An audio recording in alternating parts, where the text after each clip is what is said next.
Un drame s'est produit à Kinshasa, à Bandal Sinkin, précisément sur l'avenue Sumbu. Après 10 ans de copinage, les copains auraient tué sa concubine. Qu'est-ce qui s'est réellement passé? Sans consentement de la famille de défunte, le copain est allé déposer le corps à la morgue de Mama Yemo. C'est ainsi que les agents de la morgue vont l'interpeller en posant quelques questions. Plus tard, c'est la police qui viendra l'arrêter. Qu'est-ce qui s'est réellement passé? D'après la déclaration de sa famille, la fille avait piqué une crise et décédé. C'est pourquoi les copains lui ont amené à la morgue. D'après la version de la police, elle manifeste des symptômes de coups et blessures. Qu'est-ce qui s'est réellement passé? Est-ce que les concubins qui s'appellent Lova Guérin a-t-il tué sa concubine Tiba Kabasele? C'est ce que nous allons découvrir dans cette émission, mesdames et messieurs. Abonnez-vous massivement. Immeuble oyo bozali komona ya 4 niveaux ezali propriété ya ba chinois ezali non loin ya boulevard Lumumba na 4 mais activité ezali kosala na kati wana soki ba ebisio okondimate apparemment ezali komona na lokola habitation 4 usine munene ya Lyon ya fabrication ya makambo nyonso tu au pur nyonso tu ba activité illégale. Heureusement bakondi bakoeli bango botala makambo eleki kuna. Derrière ces rideaux métalliques, c'est la caverne d'Alibaba où tout y est. Les activités économiques sont menées sans la moindre présence de services étatiques. La société produit et commercialise des bouteilles d'eau minérale et de jus, produits dont la taxation relève du droit d'accise. Cependant, la DGDR ne reconnaît nullement l'existence de cette société faute des autorisations d'ouverture. Les événements se sont enchaînés rapidement pour l'ancien président de la Commission électorale nationale indépendante, Corneille Nangaa, après que des éléments commis à sa sécurité en tant qu'ancien président de la centrale électorale en RDC aient été retirés, selon des proches. C'est maintenant une perquisition sans mandat qui est faite chez lui en sa résidence de Kinshasa, située sur l'avenue Colonel Tchachi, non loin du Palais de la Nation, en ce 23 mars 2023. Toujours selon les proches de Corneille Nangaa, ces événements seraient justifiés par le fait que ce dernier est devenu politicien du camp de l'opposition et que désormais sa vie est en danger car sa sécurité a été dégarnie. Ce mercredi, c'est un escadron de la police armée qui a débarqué en ma résidence, a confié Corneille Nangaa à Malaika Télévision, sans ordre de mission. Et la raison serait que ces militaires sont à la recherche des armes dans sa résidence, toujours selon Corneille Nangaa. L'ancien président de la CENI s'est en effet depuis un temps, après s'être déclaré candidat président pour les élections de décembre 2023, caractérisé par des sorties médiatiques révélant selon lui la vérité sur l'issue des élections de 2018, qui n'était qu'un deal politique, affirme-t-il. Radio Collectivia Fiston, tous s'abonner massivement, c'est validé. Mobali mbinga na munangolo aboya hydroquinone soki ezotambola basheri bazokwea mayanga na retrouve douce tendresse affection epa na yo nasalelo nini mpo ndimake na kupendaka sana shitakwacha pelende wenjoro. Pour l'habillement des classes de vos enfants, pour l'élégance de vos enfants, désormais, visitez le magasin Little People Shop chez Mama Charlotte Caputo. Little People Shop chez Mama Charlotte Caputo, l'habillement officiel de vos enfants. Awa et pas Mama Charlotte. Moi namboka bon monake ba namboka congolaise tala biloko ya kosala et pas bapaya. Atel biso bilamba.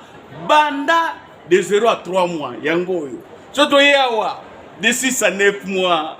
Toke wana de 9 à 12 ans. Toza na nyonso.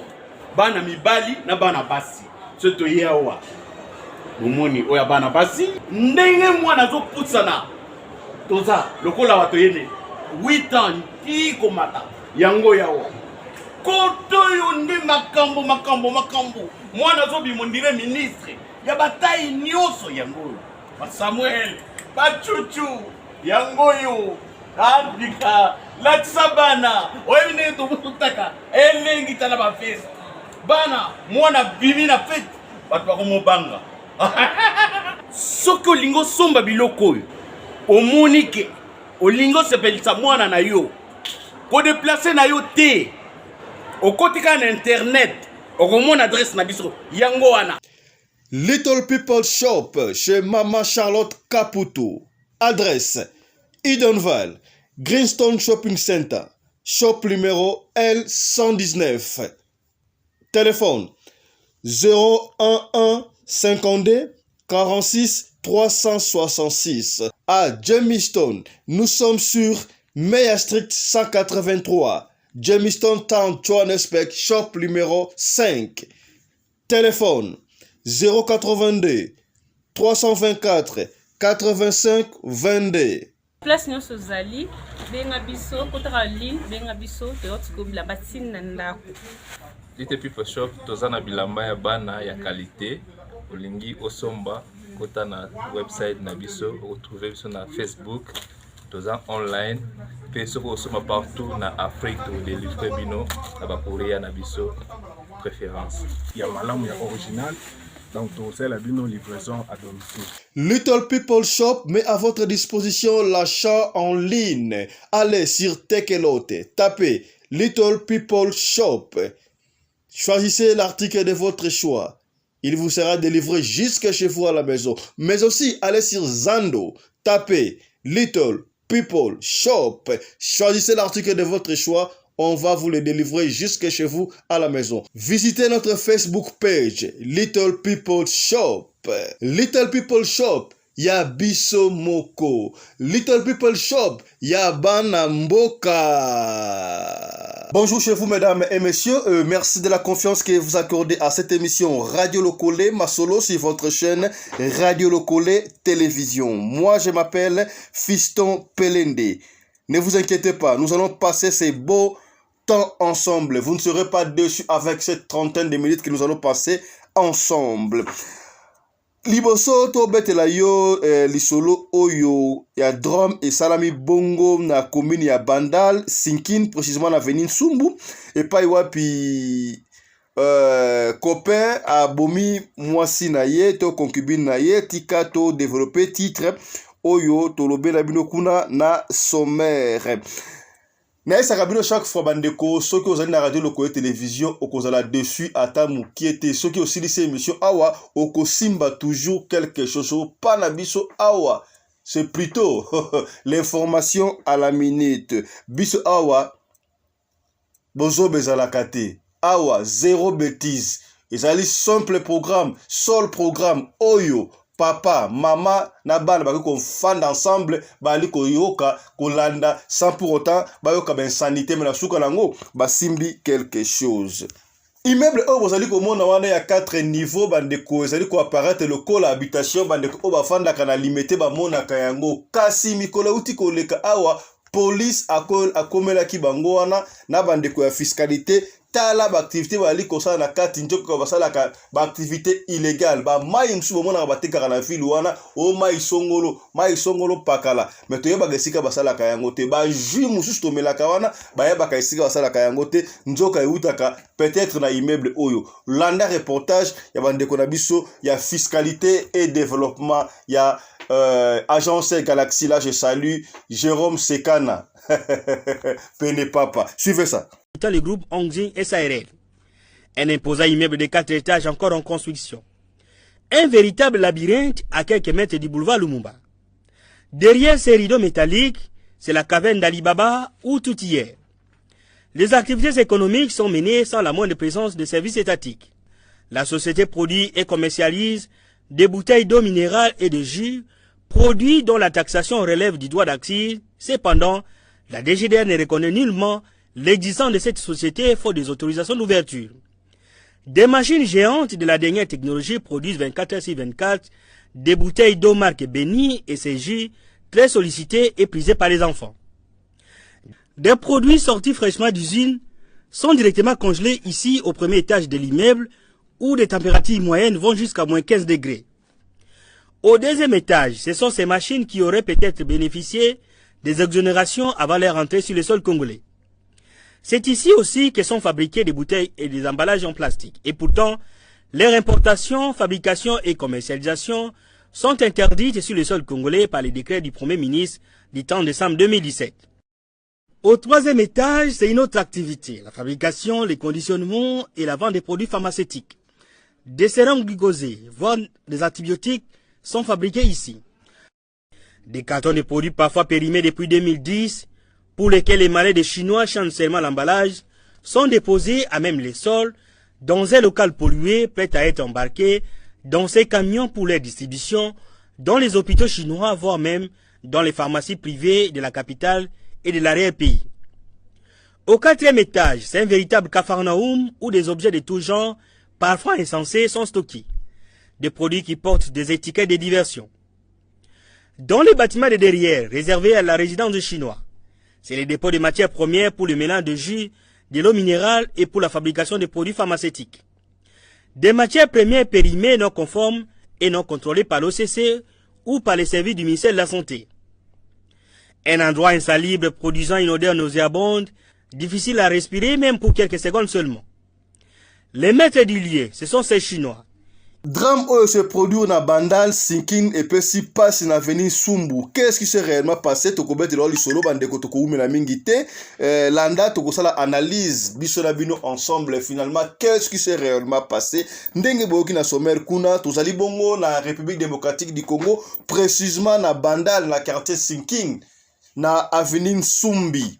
Epa wapi mwana mobali na kombo ya Lova Guerin babengaka mingi Lova na fille na kombo ya Tiba Kabasele babengaka mingi Tiba bawumeli bafandaka avenue moko bango mibale. Qu'est-ce qui s'est passé? Bawumeli na ki copinage babengaka ngo ni concubinage de copinage ki chéri et chéri ata fiançailles te loko moko te botolo wapesa yeka fiançailles to nini on ne sait pas po ya mwe balaka ngo ata so bolingani to mona mabala ya bongo kala.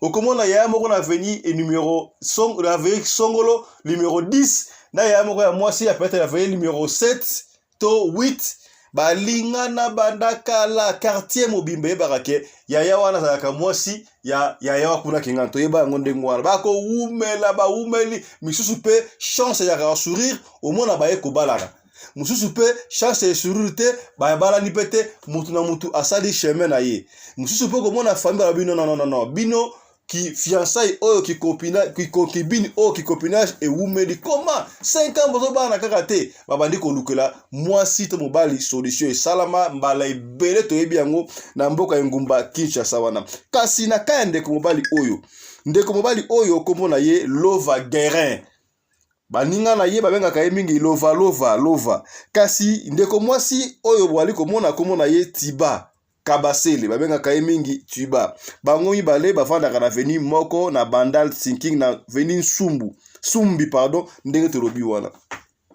tellement ba famille ba yebana ki déjà mais babalana te bayebika o azalaka sheria oyo o pasaka sheria oyo famille ya mwasi babanda ya ko yima kembe ndanga nini osaka na mobali oyo umeli boye comment so mona te bosali 10 ans vraiment mwana te eloko moko te mutu mutafanda ka pa na bango so pe ndenge nini on ne sait pas.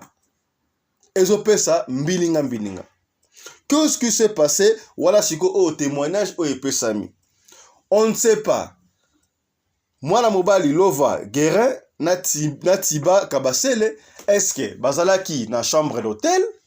Est-ce que bazalaki epai yaba Lova mobali? On ne sait pas.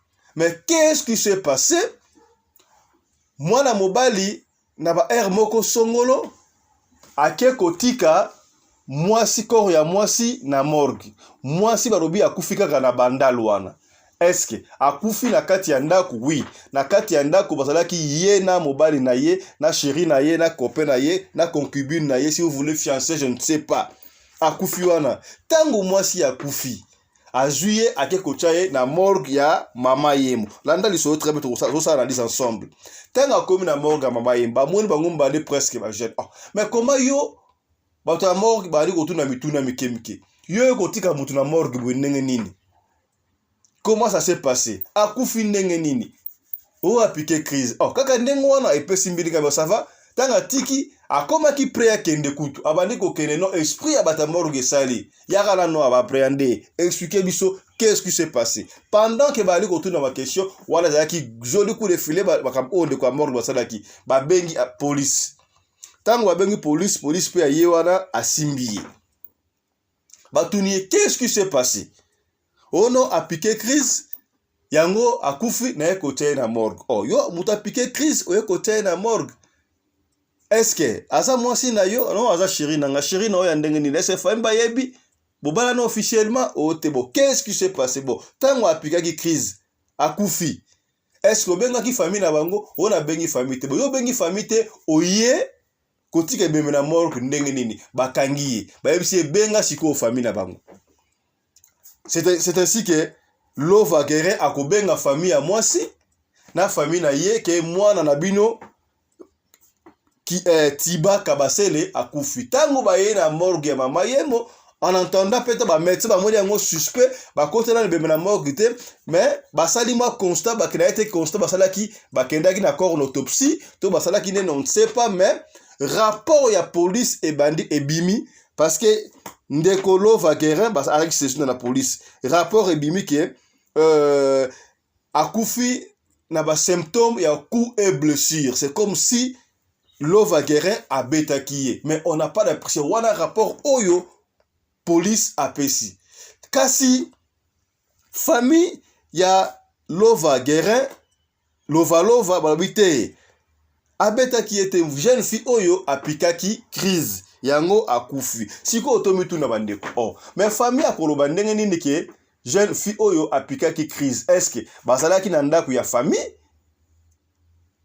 bazalaki na chambre d'hôtel to ndenge nini to supposer que bazalaki na chambre ya famille oui y a pas de problème bon tango apike crise c'est à dire que moi la bango ya mobali Lova Guérin abengaki bango mama et papa ya kotala Tiba a piqué crise. Tant que moni que Tiba a piqué crise, baza aveni moko. Babala na kutute bazali ba chéri ya chéri. Pona nini ba benga kite famille ya Tiba baza aveni moko. Kene ko benga mama Tiba kuna ayato ba Tiba, sala Tiba a piqué crise. Po ba yebi ke Tiba abimaka na mwana bango. On n'a pas fait ça. Là la première hypothèse.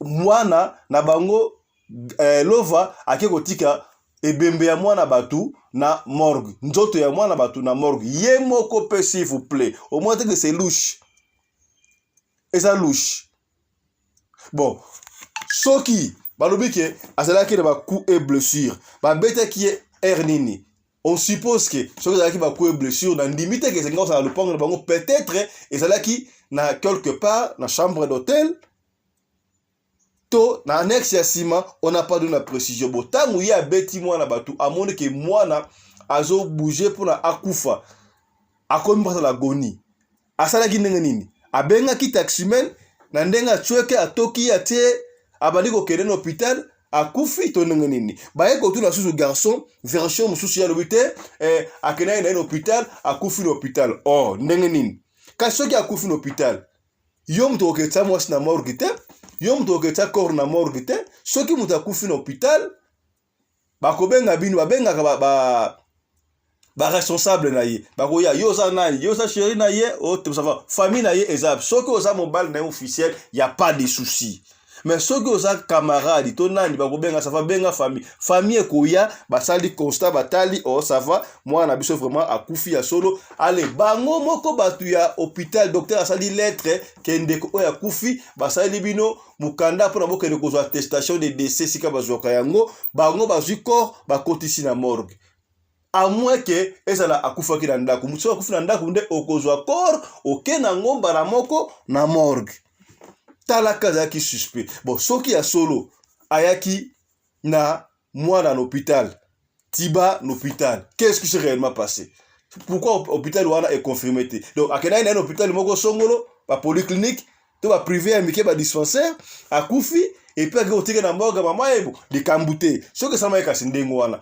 mais soki mutakufa te na dispensaire basala ka mukanda soki ayaki na mukanda te dispensaire je crois makambo eringa ko sala mate ngana moni yango mwambilinga milinga mais que rapport pe à police ba pesi biso direct comment est-ce que police balaboka bino akufi na ba coup et blessure est-ce que basala ki autopsie na minute wala kaka to balexa yi motan wala to suis précision ti wala précision ti est-ce que ba enquête et on continue ko salama to nini on ne sait pas makambo zali kotambo na mukili oyo on ne sait pas donc liwa ya Tiba Kabasele est ça un peu flou Qu'est-ce qui s'est passé? Oui, évidemment, tu coupes sa famille tortée parce que famille est comme si tu avais deux familles. Famille na famille et zolinga et côté là, moi na bango, basa position à moi na bango. Mais ngai de ce qui me concerne, na bino ma de kobote na biso, tout ça la kaka analyse. Tout ça li moi analyse wana pour na kota le sabino botala la situation ezali ndenga na moni yango fou. Ba hypothèse autopesi wana. Comment moi na ya mutu akufi ata kutu yango le la ata kutu moi sina bofana kalenda kumoko. Oui, bofana kalenda kumoko à moins que mutu sa la maladie, to yebi que mutentel asa maladie, mama asa na hôpital, akbakena rakota la ye, bokomi kuna akufi na misu na yo. Yango ata akufi na misu na yo boye, okobenga ba médecin ba koya basali constat muta akufi mais tu es obligé à kobenga ba famille na ye. Ata bozalaki ndaki moko ke non famille mutentel tiba akufi azalaki maladie na hôpital, ça make sense. Ata ba ko regretter mais néanmoins ba yebi ke moi na bango azalaki maladie akufi. Ce qui peut incident et ça la maki entre mi binombale bo vandaki na appliquer crise parce que eza catastrophe naturelle ko sala mandengo amtako piquer crise ba circonstance nyosto nzoto oyo ebeba comme tsepa. Vous savez que ce que vous voyez par la bino peut-être là quoi simanex. Je dois faire parce que pas de bango ba yebio ata fous wana ozaki na fous ozobanga moi na batu ozaki na ye akoyi bana dandeke peut-être to appliquer que ça kufi benga ata bandeko ya famille na bino yebisa ta famille na bino ba benga kuna balinga ba sala ndenge nini bo likambute soki ata ba bangaki balinga ba kena na hôpital nanu mais ce qui nous occure ceux qui vont à l'hôpital pendant que bakena tiba kabase l'hôpital mais il fallait que basa venir moko. Il fallait qu'il quand même les kaipa batiba ba signaler et non pas fait ça. Mon si kama bezali kozonga nde yango wana. Et si que la flou yango wana. Ba kué blessure yango ya nini ça minenge est-ce qu'il étrangla qui a bête qui ndenge nini. Bon, pour na nini soki akufa ki ya solo ya ingo ke le côté na morgue yemoko ndenge nini. Tala siko soki batu ya morgue ba interpeller raté ce que ça la raté ba benga rata mbila ba tourner ba question ndalinga wati ka bete corps na morgue azongi na ye alinga luka bete scénario moko boye peut-être na kozonga na ye ngoke ne pas tiba ka basele kokeluka mama tiba zali papa tiba zali ote tiba bibe ba na tongo peut-être à mon été bon ngape na moni été qu'est-ce qui ne va pas et puis sima balinga ba ka sangoga no bokene otala corps ya tiba na mama ye mona morgue makambo bongo sala ma ebele. Ba jeune fille belé ba bimande ngwana ba kenda pa ba copain na bango ba zonga te ba leva bango na nzela surtout mikolo oyo il paraît na Kinshasa do yoso ko bimi ozongi nzambe kaka pour enlèvement ko yiba mituka nyoso ya mabe e ko bibongo na Kinshasa tala pena likambu ya boy et puis na yebité tango basali 10 ans mandeko 10 ans pena ya kikonkibinage ka ndengo mutu mtafana apana bango bakenda ndengo wana est-ce que bazaki na choité bon to condamner bango te parce qu'on ne sait pas un jour peut-être il n'y a quoi arriver mais si ni wana eloko wana ya kosala ke mwana bato akufi au lieu signaler par bango signaler te yango ne pesi mabezo pesa mabe ko sakana te tango ba parents ba ndaye ko pekisa non boka bwana basi bo umel déjà azoba la yote et to pesa bilinga est-ce que ba parents ba ndaye ko mona loko moko liboso to ba ndaye ko mona te to ega coïncidence. Qu'est-ce qui s'est réellement passé? Donc mutu o ayebi qu'est-ce qui s'est réellement passé et zali kaka moi na biso to ndeko na biso ya na biso Guérin Lova o to benga kaye lova likambu o histoire vraie ça la bina commune ya Bandal Sinkin na quartier Sinkin na avenue Sumbi bango mi balé basali sika boko bana ya Sumbi bona na biso bana ya Bandal o ya fa na avenue Sumbi to ba voisin wana likambu o boyebi yango très bien to benga peut-être o yeba ki pende ko Lova Guérin o yeba ki pende ko Tiba kabase de tala likambe komeli bango ya somo ya kosakana te na yebite ba jeune fille ce qui te supposé que basali 10 ans qui concubinage qui copinage wana babandaki na âge nini ceux qui babandaki na moko 20 ans moko 22 ans peut-être siko bana ba 30 quelque ceux qui babandaki na ba 30 bana ba 40 quelque mais bilogi oyo zo mona ke bana mikie babandaki yango ya peut-être na 20 quelque. Elle avait encore l'âge de fleur. L'homme a encore l'âge de fleur. Sikoyo ba ko accuser meurtre. Oui, et ça meurtre et commis assassinat parce que ceux qui a fait yemoko to après crise bobeka une famille a été poignée pour ça on a appliqué crise à kufa bala moko ta roya ba 1 heure 2 heures du temps il y avait le temps à kobenga famille na yemoko bengi famille te bo préférer bo sala makambu na ndenge na bino tala isika mabe ekoti epesi pasi bandeko ba histoire ya boye ezali kopesa ngai mutu kozwa tokomona makambo ya marke na marke awa na radio lokolo télévision awa tala histoire muke oyo tobombelaki yo wana kasi rapport ya police oyo bakobake akufi na coup et blessure donc veut dire basalaki autopsie to baimagine kaka tokolika ke police asalaki autopsie elongo na azwaki rapport wana mpo ya médecin oyo bamonaki mbilinga corps ya tiba tomoni yango te wana rapport ya police version pe ya famille ya Guerin Lova ke mwana asalaki crise yango prome ate asalaki crise falaki bobenga famille po ani osandaki famille ya mwasi te botiki ndengoa soki asalaki crise ya solo mais pona nini mwana bino akiki kotika corps ya mwana batu na morgue ye moko est-ce que ça na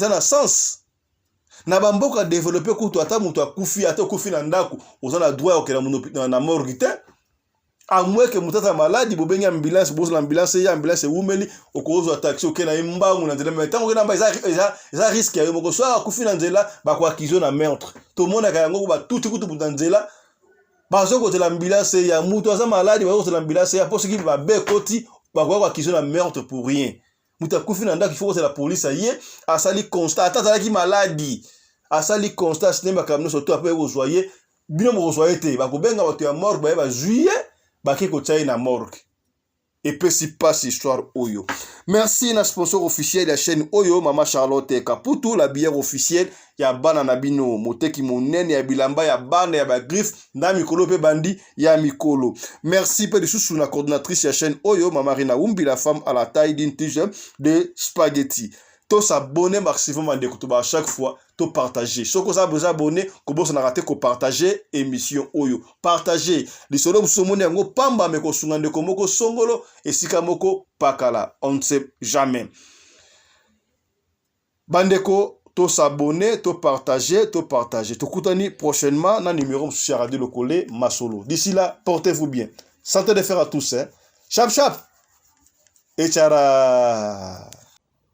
Après la publication du gouvernement des Warriors Samalukonde 2, les partis politiques Génération 4, sous la direction de son président Gaston Fumu, vous invitent à prendre part à la journée de réflexion politique. Papa, Yaya, Ndeko, Mwana, Yomutotanga kelasi na étranger na diaspora. Aussi disala kisasa oya osala ba continuité ya marque na marque. Oye bakate okokomisa dossier na kisasa ndenge nini. Okoye bate ba no makandenge nini. Yaka, le président Gaston Fumu ya Génération 4 vous invite. Yaka to solola. Yaka na ba dossier na yo. Yaka ko prouver biso de quoi tu es capable. Yaka totala boni to ko bongisa mboka na biso à venir. Ya solo balobi ndeko ya Afrique du Sud bazali mayele mingi kasi batanga pe ebele bayebite na ba secteur nyonso tu bakokomisa dossier pa ya mokonzi ya mboka ndenge nini yango wana le président Gaston Fumu elongo na Génération 4 G4 Génération 4 langue nationale yaka ndeko epa na biso ekipaka ekolo te kozala muluba mukongo muswahili beto na beto yaka to kutana dimanche le 26 mars 2023 à 14h30 Yaka sur avenue 64 Francisco Nakenmer référence Epaya Pasteur Kipa tokuta na wana na moli ya Pasteur Kipa bandeko ya Val bandeko ya Fernangen bandeko ya Pretoria bokuta na wana pona bandeko ya Pretoria bache bus pona bino bus wana eko parke na Jubilee Park na 14h ozanga ngana zanga te tala facilité président Gaston asali pona bino boya na journée de réflexion politique yaka koyoka makambu yaka koyoka situation ya mboka na biso na rate te na simanango tobosani te cocktail ekota organisé pour na ba participants nyonso tu yaka to solo la makambu ya mboka Génération 4 et pas na biso e ratakate okotisa ba dossier ba vandela yango oluka moyen o songa na mboka o travailler basimba esimbate yaka epai na biso Génération 4 okomona miracle pana biso mukongo muluba muswahili beto na beto ozala mutu ya IDPS ozala mutu ya SID ozala mutu ya MLC parti politique nyonso tokutana epai ya kipa lobby Dans le cadre de soutenir la vision du chef de l'État dans les domaines de l'éducation, Mama Charlotte Caputo, la femme de fer, facilite à vos enfants de venir étudier en Afrique du Sud dans l'école de l'aviation, apprendre à piloter l'avion commercial ou militaire, apprendre à piloter l'avion de chasse, apprendre à piloter l'hélicoptère commercial ou de chasse, mais aussi apprendre à réparer les avions commerciaux ou militaires, des hélicoptères militaires ou de chasse en Afrique du Sud. Bandeko, yo mutolingi mwanona koma pilote commercial to militaire. Avantage yango yo. Obengi na numéro oyo ya Mama Charlotte. Ako guide bino. Ndenge nini mwana na yo ako sa la classe ya pilotage. Alors, avantage nyonso hébergement minerval. Olingi mwana na yo ayeba ko bongisa ba moteur ba avion. Benga Mama Charlotte na Afrique du Sud. Madame Charlotte Caputo et ses collaborateurs mettent un hangar plein d'avions à la disposition de vos enfants qui viendront apprendre ici en Afrique du Sud. Voler à l'espace sud-africain, devenir un grand pilote commercial ou militaire. Contactez Madame Charlotte Caputo. Devenir pilote d'un avion commercial ou de chasse n'exige pas un diplôme d'État. Un certificat d'études primaires suffit pour apprendre à piloter l'avion commercial ou militaire. Les appartements confort pour accueillir vos enfants lors de leur séjour ici en Afrique du Sud. Piscine, salle de bain, salle à manger, cuisine, lavabo, tout pour accueillir vos enfants. I stayed here from 1 year ago. Oh, people coming from Congo, you're very welcome to come here in South Africa. It's a Mama Charlotte space, very beautiful accommodation. They take very good care of us. Bino batu boyebi anglais te, alobi boye. Grâce à Mama Charlotte, lelo yo ba Tanzanien bazo yekola avion, baza mi balé, mwasi na mobali. Et bon bino na Congo. Bozo zela nini? Pour tout contact, appelez-nous au plus 27 82 32 45 522 ou encore contactez Radio Locale Télévision au plus 27 61 88 58 455. Papa, maman, mwana noya koyekola kopusa avion militaire pe commercial, hélicoptère militaire pe commercial, kaka na certificat d'études primaires. Et bongo yo zanga, hâtez-vous car les places sont limitées. Mama Charlotte Caputo, la femme de fer, tokumisa yo ndenge nini. Merci pour l'opportunité, maman.